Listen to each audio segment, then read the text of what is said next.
No ano de 2004, eu estava, na realidade, a minha formação original é enfermagem. Eu sou enfermeira. O que faz uma enfermeira? E foi o professor Pedro que disse, bom, vamos ver o que podemos fazer com uma enfermeira.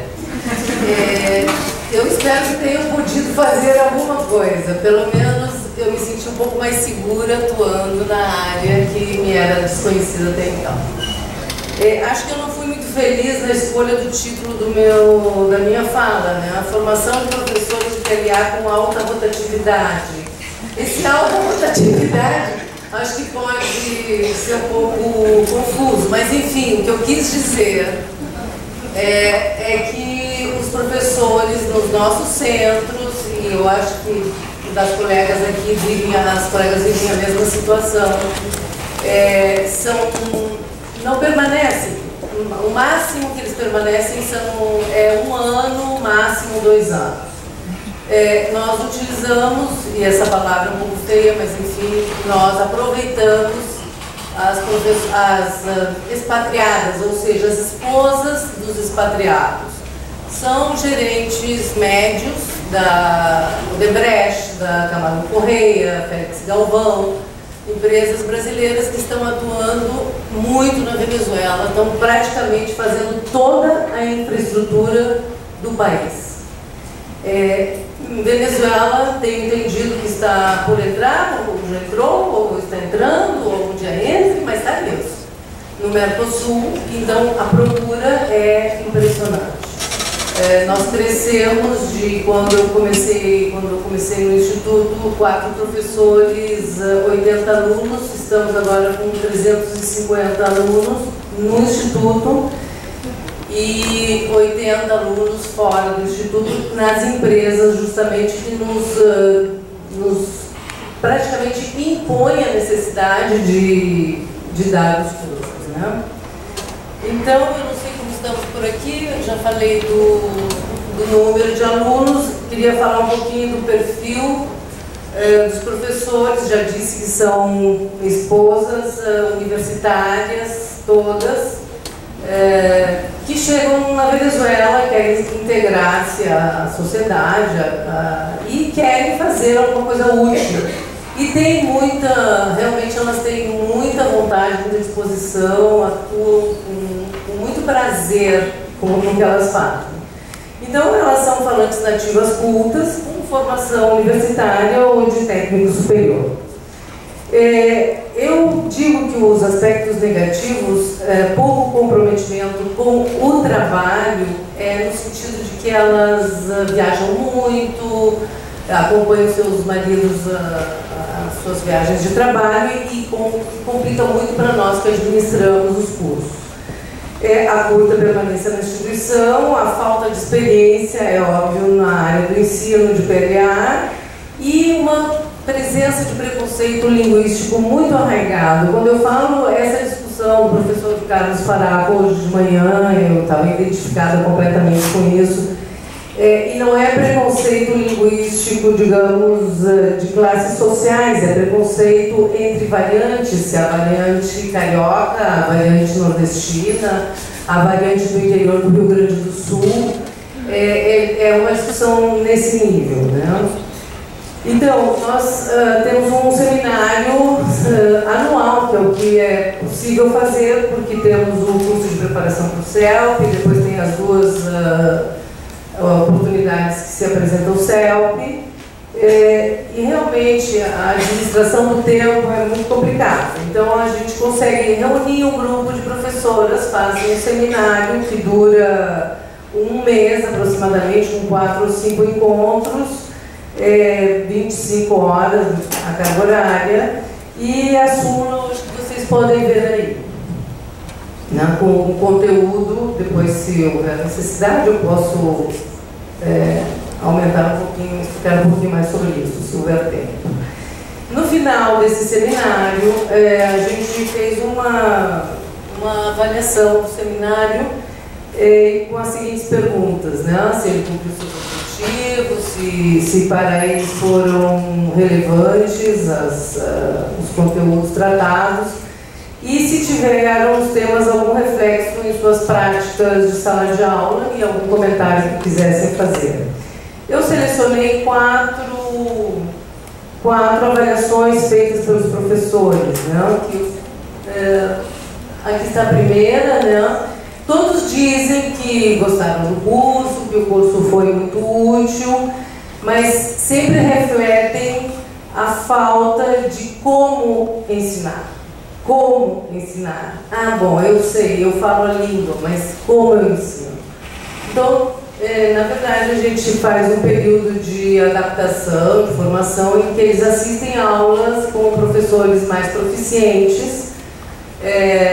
Depois disso, e vendo como os professores se relacionam, inclusive a gente dá muita importância à atitude do professor, né? Porque às vezes eu acho que é mais uma questão de atitude, porque a aprendizagem a gente pode adquirir, mas a atitude é um pouco complicada. Então aí você pode passar, tipo, eu tenho 4 lâminas, mas eu acho que não dá tempo de eu ler todas as lâminas. Tem uma que me chamou um pouquinho a atenção, que foi a última, a número 4. Essa pessoa, ela não tinha nada a ver com a área, eu acho que ela era engenheira ou alguma coisa assim. E ela gostou muito e ela tentou elaborar materiais, ela estava muito interessada. E no final ela fez uma observação com respeito aos textos do Byron, que ela leu, dizendo que está... Aí, vocês podem ler, né? Então, é um grupo, e tem sido um grupo muito difícil de administrar. Mas o que eu acho que ajuda a gente é a disposição das professoras em ter esse contato. Eu tenho aqui algumas conclusões do que nós fazemos, mas além disso, quer dizer que além desse pequeno seminário de introdução ao português língua adicional, nós desenvolvemos projetos em cada nível que eu acho que serve tanto para a formação dos alunos quanto a formação dos professores, porque os professores, eles vêm de diferentes regiões do Brasil. Então, os projetos que nós propomos são simples projetos, né? O primeiro é gastronomia de regiões, depois as regiões propriamente ditas do Brasil. E eles se vinculam, os alunos se vinculam muito a isso, e os próprios professores aprendem dos projetos, porque eles muitas coisas são desconhecidas. Muitas pessoas do Sul nunca se interessaram muito por questões da região Norte e vice-versa. Então, é uma via dupla. Minhas conclusões com respeito ao que nós estamos vivendo nesse momento, que volto ao professor Faraco, quando ele falava da pressão de baixo para cima, nós estamos sumamente pressionadas, e eu acho que as meninas aqui vão concordar comigo, porque todos os dias chegam pessoas que querem aprender português porque precisam de uma nova oportunidade, porque querem sair do país por diferentes motivos, porque o Brasil é maravilhoso, porque eles amam o Brasil, alguns para estudar, outros para fixar-se, para trabalhar, talvez casar-se com alguma brasileira ou brasileiro, né, que isso acontece muito. Então, minha conclusão é que, eu acho que por aí está, uma antes dessa, né, que apesar de que todos opinam nessa avaliação que o curso foi produtivo, há muita angústia com respeito a como ensinar. Então, elas fazem o melhor que podem, mas a angústia permanece. Então, são discussões, e correm, e perguntam. E eu acho que isso poderia ser, não subsanado, mas auxiliado, ajudado, se tivéssemos um curso mais formal, um curso, até eu sugiro aqui depois, um curso online, para os institutos, porque isso eu acho que possibilitaria que muito mais pessoas aderissem e se comprometessem com o curso, porque é diferente um curso de uma semana. Nós temos verba do governo brasileiro, eles apoiam de certa forma, mas o que fazemos? Levamos professores, estou falando no caso da Venezuela, é diferente para vocês. Levamos professores que dão um curso de uma semana, no início elas se motivam muito, logo em seguida a dinâmica do dia a dia começa a acontecer e o que acontece? Depois elas vão embora também. Então, bom, vamos por partes. A angústia maior de como ensinar, a não existência de um grupo estável, né? que a gente pensa que quando chega a determinado ponto poderia daí partir para um patamar superior. Não, você tem que voltar e começar de zero outra vez, como Sísifo. E depois o pouco interesse na área, porque se eu sou engenheira e estou dando aula de português, eu vou preparar a minha aula, mas aquilo não é a questão que eu gosto de fazer, o que eu quero fazer. Então, nesse sentido, sim, há pouco interesse em aprofundar o conhecimento.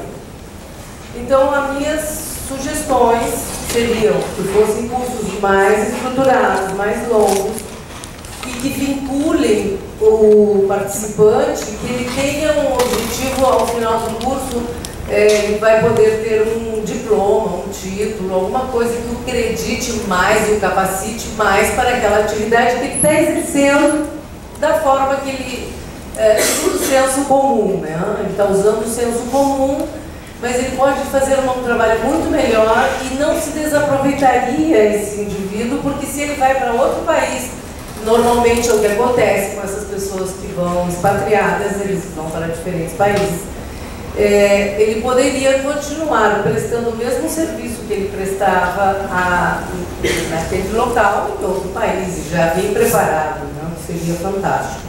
Aí eu ponho aqui cursos semipresenciais ou online, organizado por universidades brasileiras que já têm o background para fazer isso, né? Mais intercâmbios de estudantes, que até agora eu já tive vários estudantes que estiveram comigo, me ajudaram muitíssimo, refresca muito e dá um suporte que a gente que está na parte mais administrativa precisa.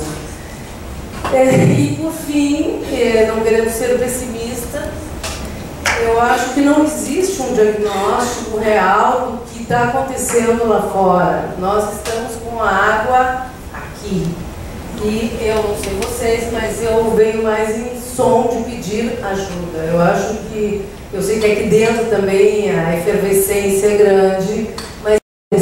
Então, agora no final do ano, nós temos 12 professores na equipe e 5 vão sair por esse motivo, porque já estão adaptados no país e conseguiram emprego nas suas áreas de formação inicial.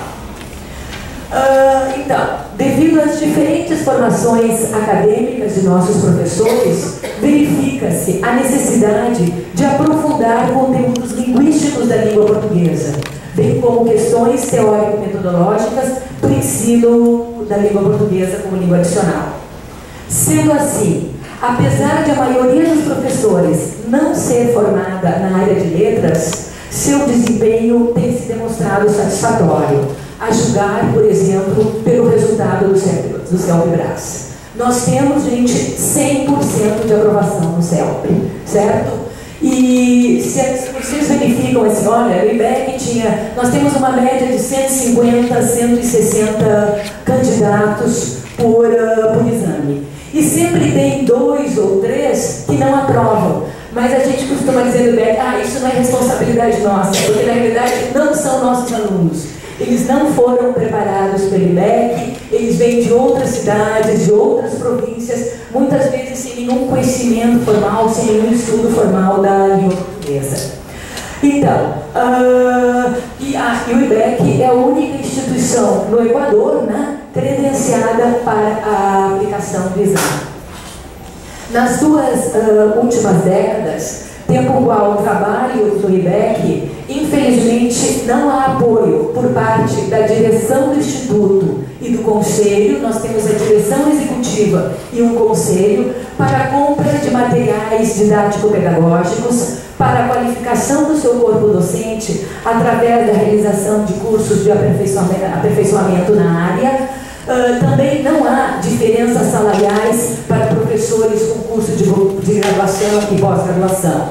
E todos nós sabemos que uma variação salarial é um fator de motivação para que o professor queira se especializar. Tampouco, também não há nenhum apoio para a participação em seminários, congressos, tanto dentro quanto fora do país. Cada vez que o professor quer participar, ele deverá pagar do seu próprio bolso. Sempre houve também no IDEC uma tradição na realização de eventos artísticos, culturais, sociais, enquanto que o ensino de português foi deixado de lado por muito tempo. E hoje, com a nova realidade que se apresenta, o ensino de português, língua adicional, é o carro-chefe da instituição. Contudo, apesar dos números demonstrarem o grande do crescimento do Instituto em termos do aumento do número de matrículas e, consequentemente, de sua receita financeira, fator importante para a direção executiva e o conselho do IDEC, constata-se que deve ser prioridade da instituição o maior investimento na formação de sua equipe docente e a consequente valorização dos profissionais formados e especializados na área de português e língua adicional. Obrigada.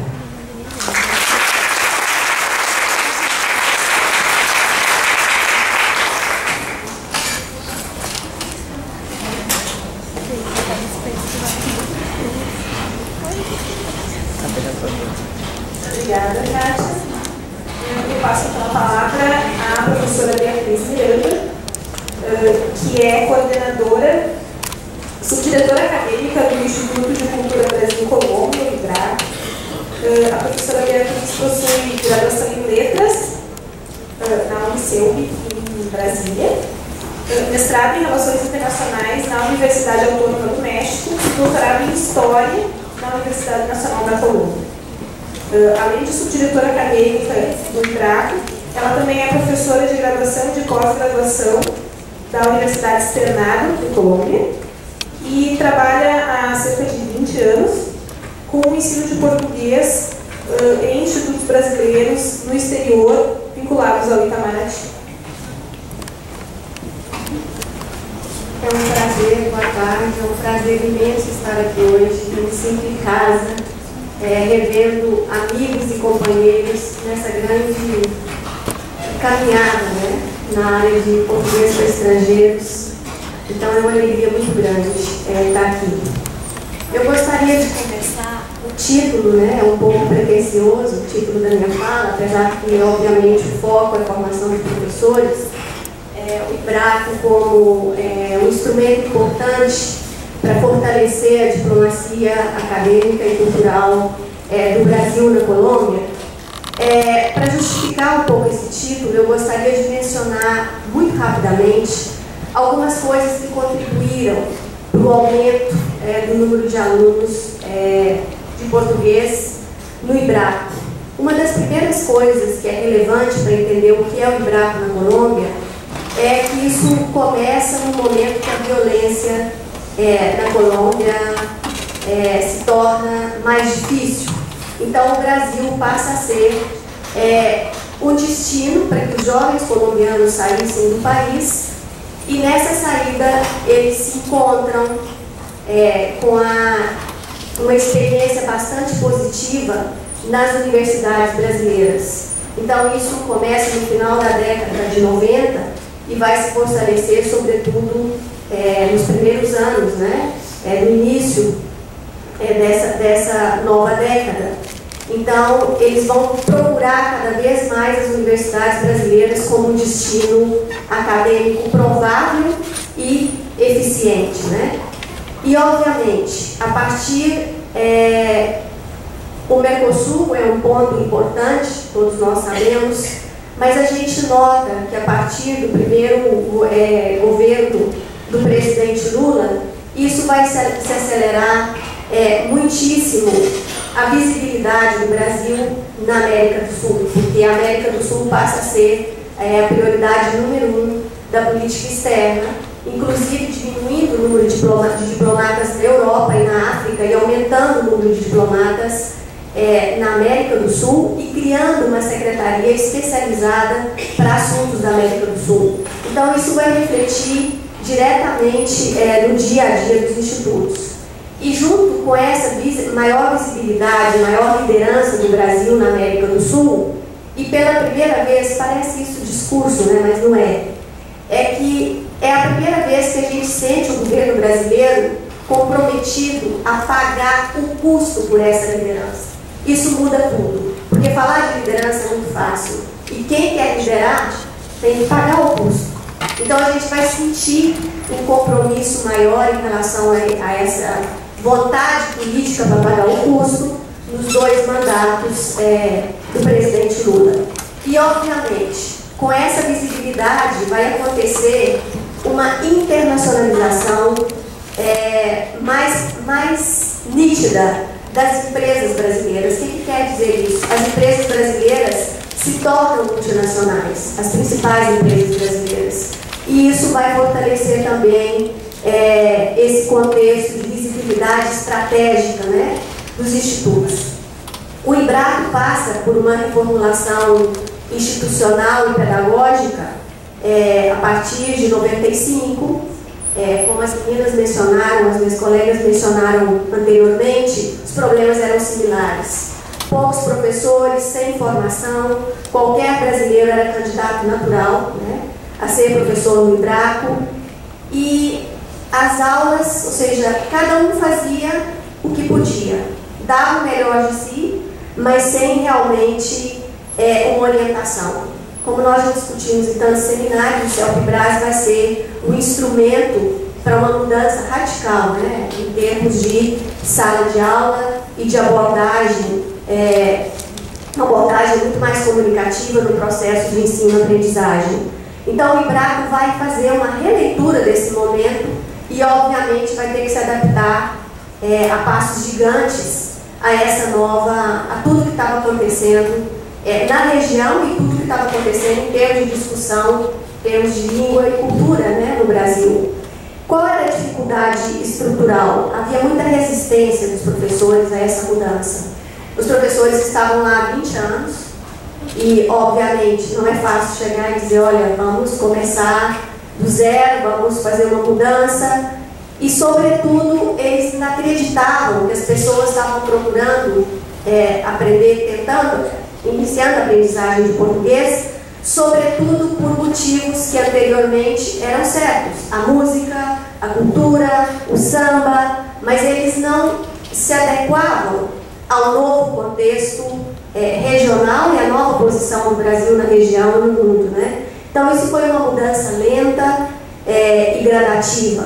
A partir daí, a gente começa a exigir um curso universitário, porque a maioria não tinha curso universitário, e começa um curso básico de formação, mas ainda bastante incipiente, um momento de transição. Então, na verdade, era bastante híbrido, era uma mistura do método tradicional com uma tentativa de abordagem comunicativa devido às necessidades que a gente tinha em relação ao CELPE-BRAS. E, paralelamente com isso, a gente começa também com o processo de formação continuada, com o apoio de universidades. Como a professora Margarete foi uma das precursoras, uma das primeiras pessoas que começou a nos ajudar nessa área, depois chegaram os primeiros estagiários. Eu gostaria de mostrar para vocês, aí está o Embraco. Olha, em 2000 a gente teve 262 matrículas. Este ano, até agora, 5.301. Olha, gente, vocês não podem imaginar o que é isso.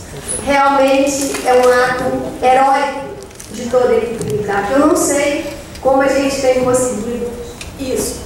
E esse crescimento, eu digo que é o único lugar que cresce mais do que a China. É algo impressionante. Vamos uma tabelinha para que vocês vejam como era no ano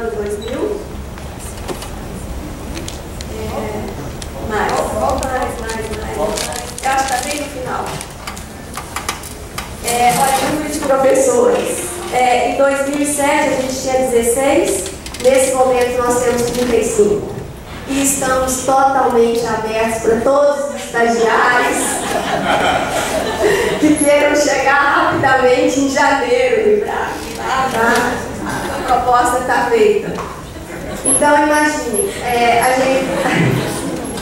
a gente começa a repensar esse curso de formação até chegar, porque qual o problema? Cada ano chega um número considerável de professores novos, mas temos mais sorte do que as meninas. A nossa equipe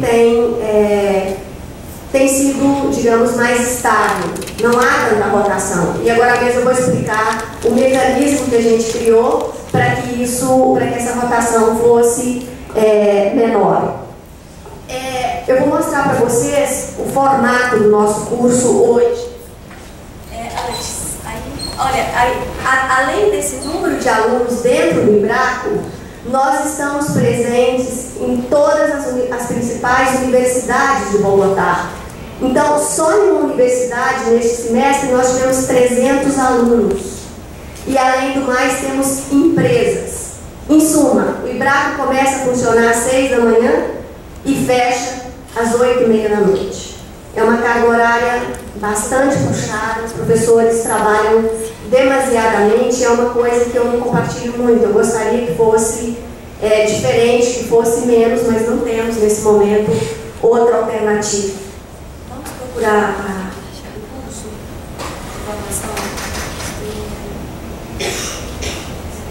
Olha, o nosso curso ele tem 400 horas, né? São 8 módulos de 50 horas cada um. E temos também outra modalidade, que é o português expresso. Cada vez mais as pessoas chegam com absoluta falta de tempo, já com uma carta de aceitação em mão, e desesperadas para aprender português em 3 dias, né?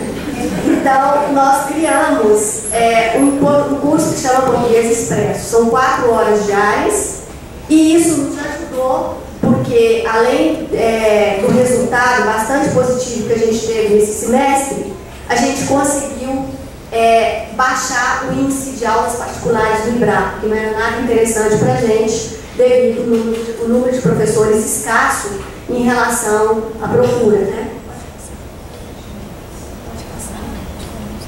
Temos aulas aos sábados também, pela manhã e à tarde. Olha, esse é o nosso curso de formação hoje.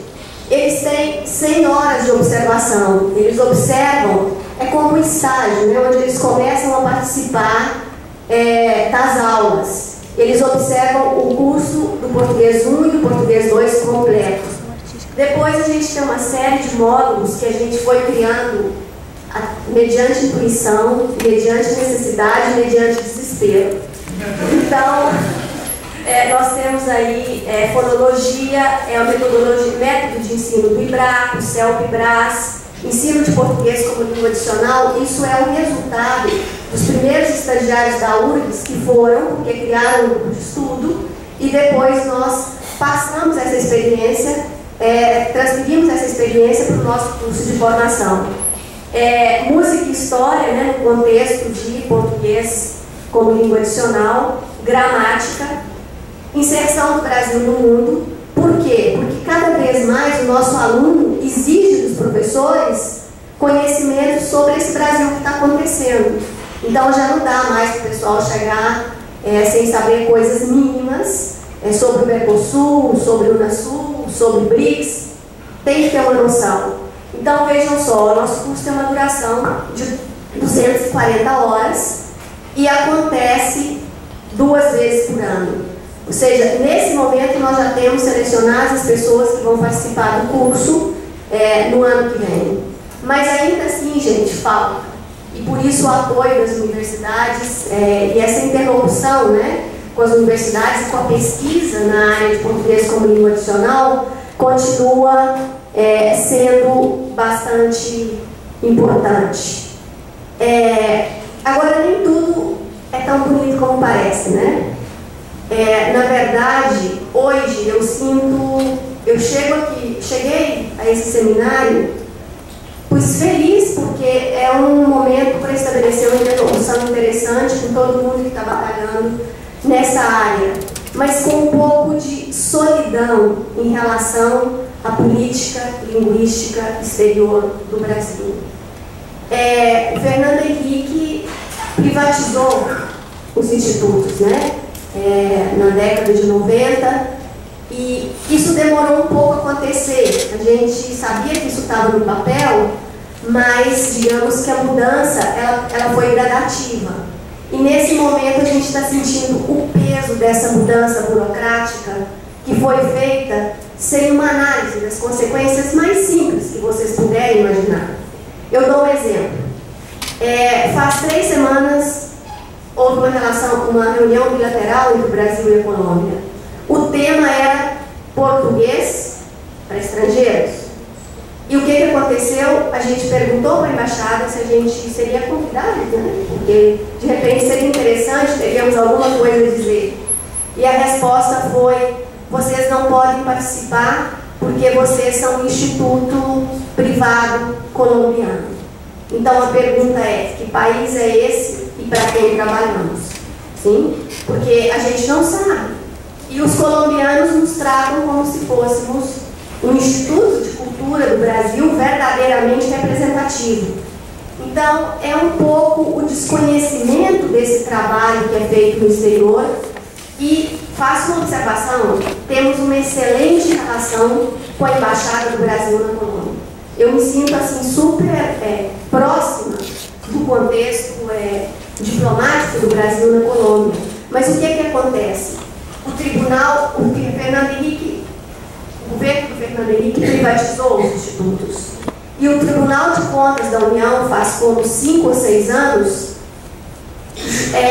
achou que o melhor que poderia ser feito era retirar a embaixada do conselho de direção dos institutos. Imaginem vocês, hoje o embaixador participa do conselho de direção como convidado, sem voz nem veto. Então, os institutos estão na mão de quem? Ou seja, é contraditório com o processo de internacionalização do Brasil, onde a língua é o primeiro instrumento para que essa internacionalização e para que essa integração aconteça, ok? E hoje a embaixada não tem nenhum tipo de poder político dentro do IBRACO. E eu sei que isso é uma coisa que a gente não gosta muito de ouvir, mas por melhor que sejam as nossas ideias acadêmicas, não há nenhuma aterrissagem nessas ideias se não houver vontade política para isso acontecer. Então, a gente pensar que esses institutos vão caminhar sozinhos, sem essa presença política e esse peso institucional no Brasil, eu acho que é uma ilusão. E o que eu estou percebendo no IBRACO nesse momento é que cada vez mais a embaixada em Itamaraty, por determinação burocrática do Estado brasileiro, está se retirando. Então eu vejo que a gente está entrando numa crise existencial mesmo, né? Que deverá ser resolvida de alguma forma, mas o que eu tenho a dizer para vocês é que, apesar de tudo isso, o trabalho acontece. E o trabalho acontece porque, como a equipe da URGS, né, e de tantos que estão aqui, a gente acredita no que faz. Então essa é a mensagem que eu gostaria de deixar e agradecer pela possibilidade. Porque o que acontece, a pergunta que deveria ficar aqui hoje é: o Estado está cedendo ao mercado a gerência dos institutos. E a pergunta é: soberania cultural é negociável? Essa é a pergunta que eu deixo aí para que vocês me ajudem a pensar. Muito obrigada.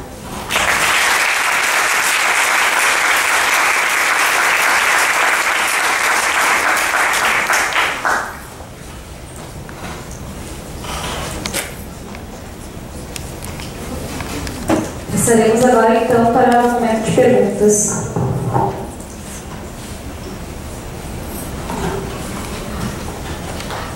Boa tarde a todos. Meu nome é Everton, eu sou professor professor lá no IPEC e estou fazendo a minha pesquisa de mestrado sobre o processo de formação, e eu estou muito, muito feliz de a gente ter dado, o ISNEPA ter dado essa oportunidade de discutir esse tema aqui, que para quem vive, eu sei que tem muitas pessoas aqui hoje que são dos CEPs, que são dos institutos, a gente sabe que sim, a crise existencial está cada vez maior e a gente não sabe realmente para quem a gente trabalha, né?